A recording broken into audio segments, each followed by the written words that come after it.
तो यार सब लोग बोलते हैं कि अगर हमको अपनी मसल्स गेन करनी है ना तो हैवी लिफ्टिंग बहुत इंपॉर्टेंट है। बट क्या हो अगर मैं तुमको बताऊं कि हैवी लिफ्टिंग ही एक पार्ट नहीं है जिससे तुम्हारी मसल गेन होती है, बट फैक्ट तो ये है कि हैवी लिफ्टिंग ही कहीं ना कहीं एक रीज़न हो सकता है कि तुम्हारी मसल गेन नहीं हो पा रही है।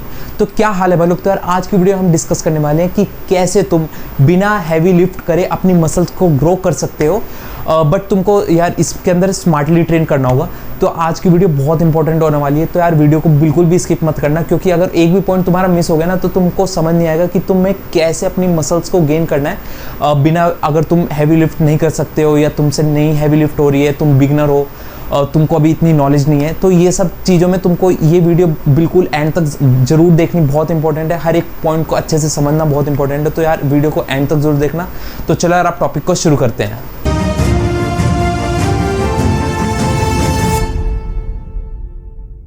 तो यार सबसे पहला पॉइंट आता है myth of heavy lifting equals to bigger muscle.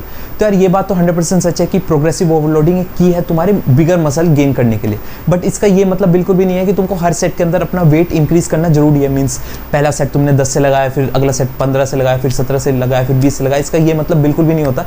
But actual fact तो ये है कि तुम्हारी बॉडी को पता ही नहीं होता कि तुम कितना एक्चुअली में वेट लगा रहे हो। तुम्हारी बॉडी को सिर्फ ये समझ आता है कि कितना फैटिगनेस है, कितना स्ट्रेस है, कितनी टाइम तक तुम अपनी बॉडी को मीन्स अपनी बॉडी की मसल्स को स्ट्रेस के अंदर रख रहे हो। सिर्फ बॉडी को तुम्हारी ये समझ आता है, ये नहीं समझ आता कि तुम कितना वेट लगा रहे हो। तो जितना टाइम तुम इन चीज़ों पे ध्यान दोगे ना कि कितना तुम अपनी मसल पे स्ट्रेस दे रहे हो, कितना तुम कनेक्शन रख रहे हो, माइंड मसल कनेक्शन, ये चीज़ें ओवरलोडिंग से ज़्यादा इंपॉर्टेंट होती है।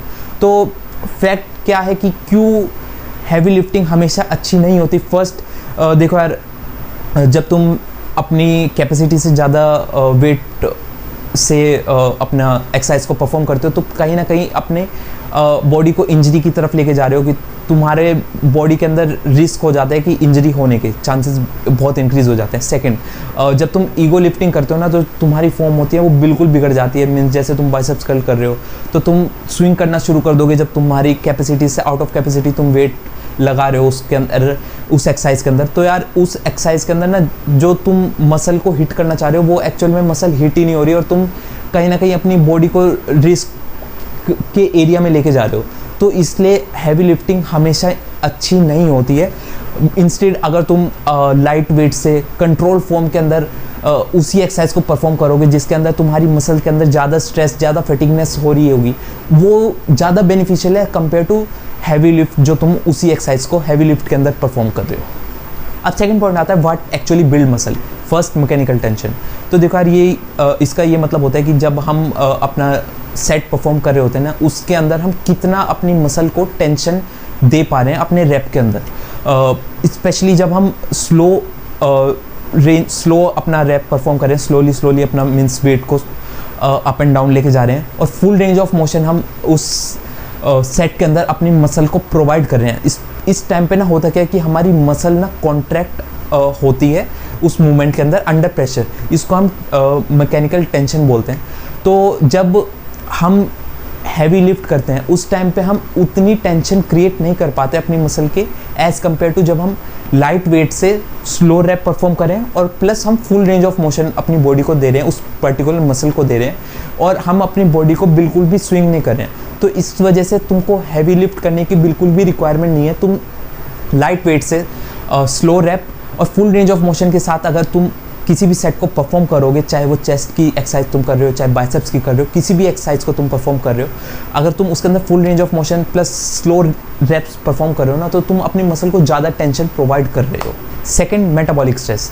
तो देखो यार जब हमको एक बर्निंग फील आती है ना एक intense set, high rep set के बाद, तो होता क्या है हमारी उस पर्टिकुलर मसल को जिसको हमने उस पर्टिकुलर सेट के अंदर हिट करा है उसके अंदर हमारी बॉडी ब्लड फ्लो करती है।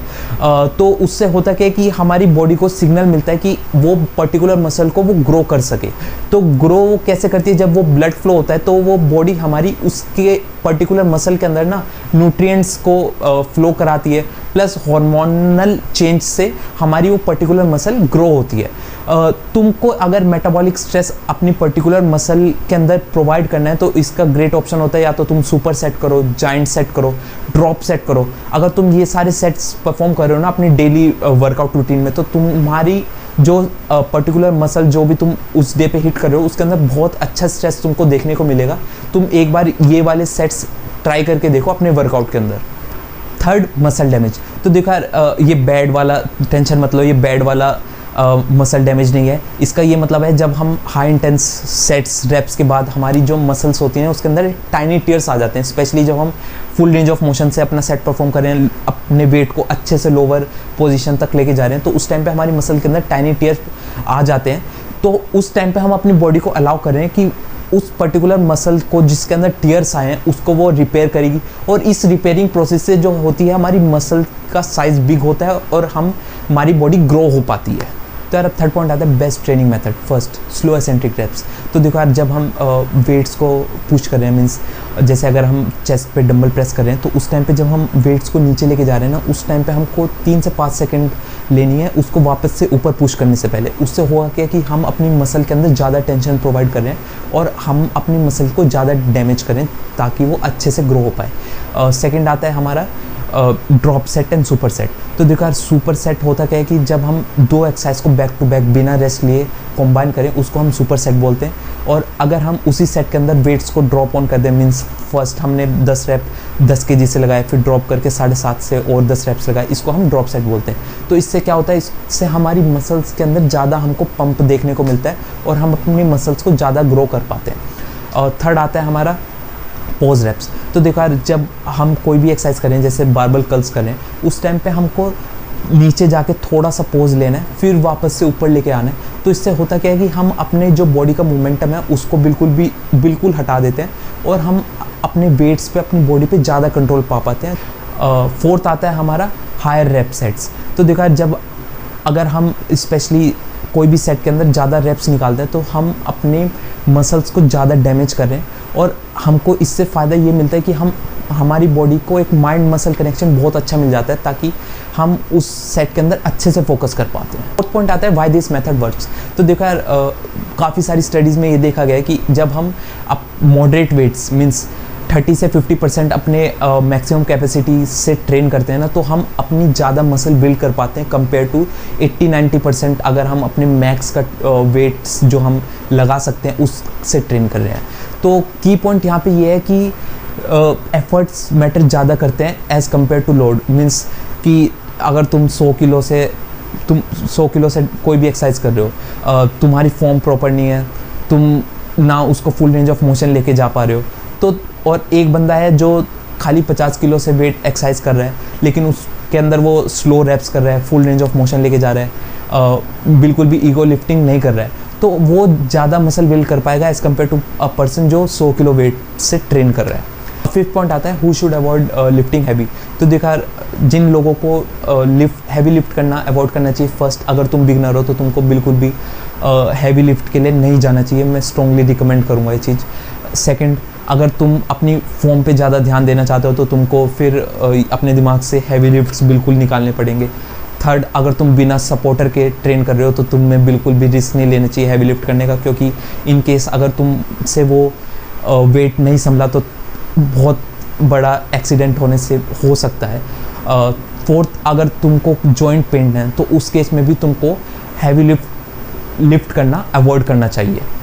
तो यार तुम लोग ना अपनी मसल्स को बिल्ड करो, अपनी ईगो को नहीं। ये जो मेथड मैंने तुम्हारे साथ शेयर करना है इससे 100% तुम्हारी मसल गेन होंगी। तुमको अपने वेट्स को कंट्रोल फॉर्म में रखना है, तुमको जो बर्न होता है अपने इंटेंस सेट के बाद उसको फील करना है, प्लस अपने माइंड मसल कनेक्शन को, full range of motion, slow reps, इन चीज़ों पे फोकस करना है। इस मेथड से तुम्हारी 100% मसल बिल्ड होंगी।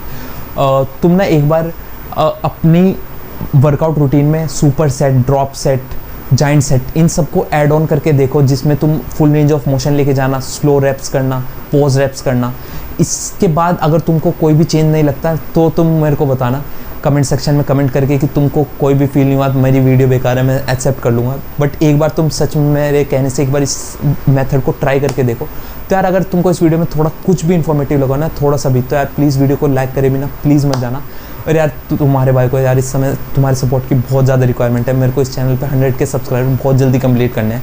तो यार प्लीज़ चैनल को सब्सक्राइब कर दो और तुम्हारे जितने भी जिनके यार दोस्त हैं, जितने भी दोस्त हैं, सबके साथ इस चैनल को शेयर कर दो ताकि तुम्हारे भाई को ग्रोथ मिले। और उन सबको बोल देना कि यार इस चैनल को सब्सक्राइब कर दो। और यार मेरे को कमेंट सेक्शन में ये भी बताओ कि तुमको इस वीडियो में क्या अच्छा लगा, क्या चीज़ें मेरे को इम्प्रूव करने की रिक्वायरमेंट है, ताकि नेक्स्ट वीडियो में मैं वो चीज़ें ध्यान में रखूँ। तो चले यार, अब thanks for watching this video, अब मिलते हैं नेक्स्ट वीडियो में।